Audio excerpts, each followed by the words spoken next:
Welcome back to Weekly Briefing. We are here with our panel of experts. Joining me in studio, Derek Hawley, member of Project 21 and president of Reaching America. Elle Reynolds, an assistant editor at The Federalist. John Schweppe, director of policy and government affairs at the American Principles Project. And Chris Farrell, director of investigations at Judicial Watch and author of Exiled Emissary George Earl III.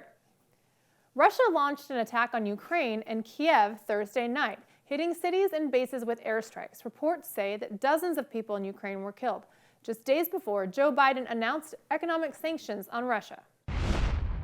We're implementing full blocking sanctions on two large Russian financial institutions, VEB and their military bank. We're implementing comprehensive sanctions on Russia's sovereign debt. That means we've cut off Russia's government from Western financing.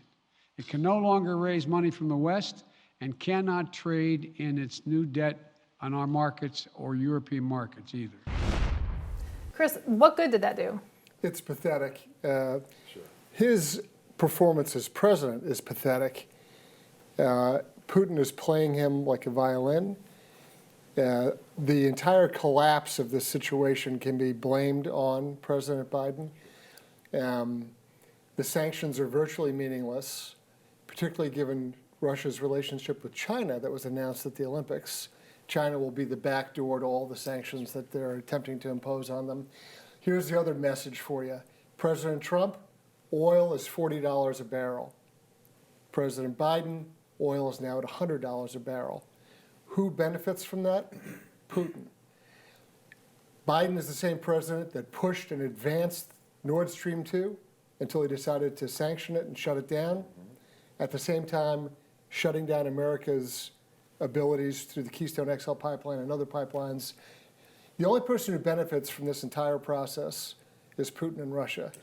And just like Biden disgraced himself with the Afghanistan collapse, he's disgracing himself and endangering lives in Ukraine, one for one. And you didn't see anything even remotely like this under the Trump presidency. Right. But Putin knows who he's dealing with. They were absolute weaklings and failures when he grabbed Crimea. Yeah, exactly. Right? When Biden was vice president. Now that he's president, Putin detects that he's a doddering person who doesn't even have an awareness. If it's not on the teleprompter, he can't say it. Exactly. John, what do you think about Russia, Ukraine? Look, I think, in sports, when you're a quarterback, if you telegraph your pass, if you stare at the same wide receiver the whole time and throw it to him, defenses are going to be able to manage that. And that's what we're doing here. Biden just tells the world what we're going to do, what we're not going to do, what's off the table, and Putin reacts to it. And so I think, this is just a total failure of leadership. Trump, to his credit, I think people were not sure what he was going to do. They were kind of caught off guard. It was the Nixon madman theory, right? And it worked. It was a great foreign policy. And now, unfortunately, we're seeing the results of an election. Derek, I'm curious your thoughts on the whole Nord Stream 2 thing, because of course conservatives were up in arms that Biden allowed it to go forward and allowed basically Russia to take over all of the oil for Europe and distribute it. I actually was surprised by Biden's reversal on that. Why do you think he did that? Well, it's the right decision. He had to at this point, and he's trying to save as much face as he possibly can.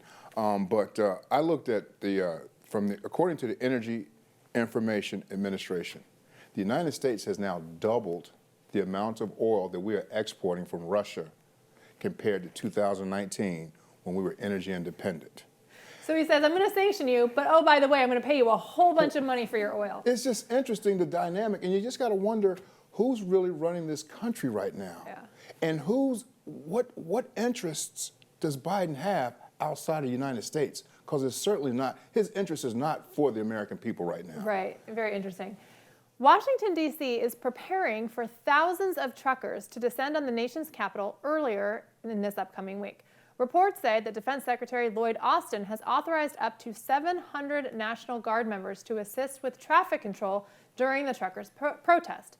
Fencing was even put back up around the Capitol building should American truckers be concerned about the possible repercussions for their peaceful protest, given what's happening right now in Canada. Elle.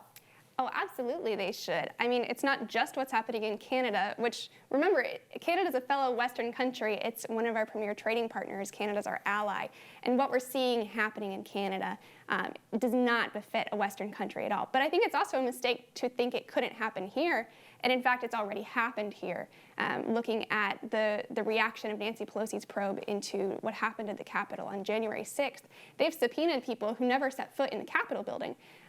And we've also seen the Biden administration go after parents as domestic terrorists for being worried about their kids' education. We've seen them go after anyone who questions the ever-changing COVID science as domestic terrorists. And so, of course, they're going to smear these truckers the same way. John, what do you think about the truckers coming to D.C.? Well, I'm excited about it. I think it's going to be, a beautiful populist protest. But, this is going to be a test case for the Constitution and the contempt that the Democrats have for it, Joe Biden has for it. This is the right to peacefully assemble. And if we don't have the right to do that, then what country do we live in? Do you think this is inspiring? Earlier in the show, we had a trucker on, and honestly, I found him inspiring just to see Americans show up and say, I just want to tell my government what I expect from them. Yeah, look, this is as American as apple pie, and we had it with the Tea Party movement in 2010. It's beautiful when patriotic Americans get out there and protest their government when they're doing bad things. And up until now, we really haven't had a fear that the government would arrest these people or hurt them in some way. And I think we're actually starting to get to the point where we're worried about that. And it's interesting, and you had made a quick comment about something that Brian Brazzi had said. We're working with law enforcement in case radicals on the left or right try to somehow infiltrate. What was your comment? Unless they are law enforcement themselves. So we have lots of reason to suspect. We have lots of legitimate reason to suspect federal law enforcement infiltration and attempts to subvert or in some way create straw man situations with recruitment of confidential human sources, with attempts to provoke certain actions. Same thing they did on January 6th. You cannot take any of this for granted. Wow, very interesting and terrifying idea. The state of Maryland is looking to ban police from being able to remove homeless people from public property. House Bill 304, backed by Democrats in the Maryland State House, would prevent police from enforcing failure to obey lawful orders. These tents are all over Democrat-run big cities. Why pass a law to say another law is unenforceable? Why not just abolish the law that they don't want enforced? I don't get what this is about. I really, really don't. And interesting enough, I have a friend who lives in Baltimore County. It's the same county in which this representative, she lives. And there is a fine line when you cross in from Baltimore County into Baltimore City.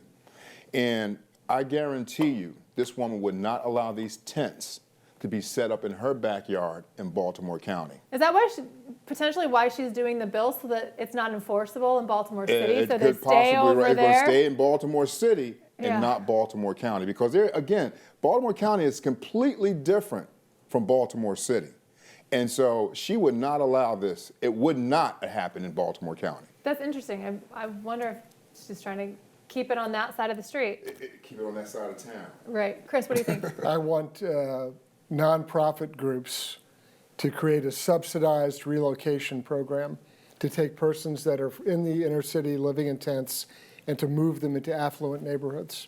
I think that would be a brilliant way for all these folks that are attempting to dictate where people can and can't stay, how certain forms of poverty are okay and acceptable, and well, if they're all just kept there, if they, whoever they are just kept away, it's okay. Instead, the idea that Nancy Pelosi lives behind a walled mansion, well, the way to change things is take people and change the environment and conditions, and suddenly you sensitize them.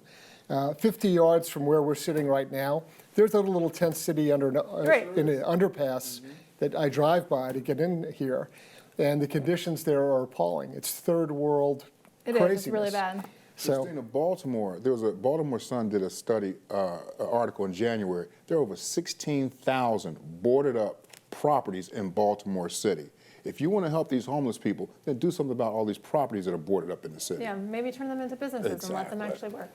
When we come back from the break, we'll talk about Joe Biden's warning about rising gas prices. We'll be right back.